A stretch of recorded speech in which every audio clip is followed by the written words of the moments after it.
Howdy, Broncos country. Mace here to talk about some of the factors the Broncos will be considering as they whittle the roster down to 53 players in advance of Tuesday's deadline. Of course, we learned about some players who will hit the market on Sunday, but plenty of more moves to come as we near Tuesday's deadline. So, one factor to consider is, especially when you're talking about which players to try to slip through the practice squad, is how likely players are to make it through the practice squad. And thus, a data point the Broncos are likely looking at is by position. Which positions are most likely to be claimed off waivers and least likely? And if you look at recent years, some interesting patterns are there. Take a look at this. Over the last 9 years, the most likely positions to be claimed off waivers, specialists are 3 of the top 4: kicker, fullback, long snapper. The only non-specialist position in there, and we're calling fullback a specialist because even though it's not on special teams, that's a specialized skill set. Corner is right there among the top 4. Cornerback, 8.36%. That's something that could be relevant when talking about perhaps Damari Mathis, the fourth-year cornerback who may well be on the outside looking in. Clearly, he's not among the top 5 corners right now for the Broncos. But with a number like that, he could have some value if a team wants to trade for him.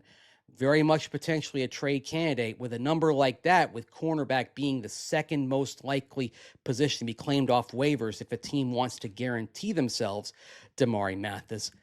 That's the kind of data point that may give him value on the trade market. Conversely, if you're talking about wanting to slip wide receivers through to the practice squad, there's a little bit of good news for the Broncos if you look at trends since 2016, because wide receiver is the third least likely position to be claimed off waivers since 2016. 3.97% of wide receivers waived at the deadline day. So we're not talking about put on waivers, say, the day before the deadline or 2 days before the deadline. We're talking about waived on the deadline day.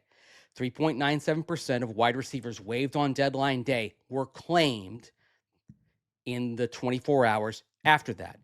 Tight end, second least likely. That's interesting. We'll get to that in a little bit. Defensive tackle, the least likely. So wide receivers and tight ends. Pass catchers, 2 of the least likely positions to be claimed. And that could be good news, at least trend-wise, for the Broncos. If you're talking about these undrafted receivers, we already learned on Sunday Joaquin Davis will hit the waiver wire, but it could be good news for the Broncos trying to pass some of these undrafted receivers to the practice squad. Of course, tight end is relevant because we could be talking about Caleb Lohner, the 7th-round pick, hitting the waiver wire, but that's where another interesting dynamic comes into play, and that is him being a draft pick. Take a look at the last 3 years of draft picks hitting the waiver wire at deadline day.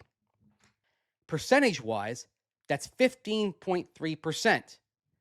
And look where that stacks up compared with all other types of players.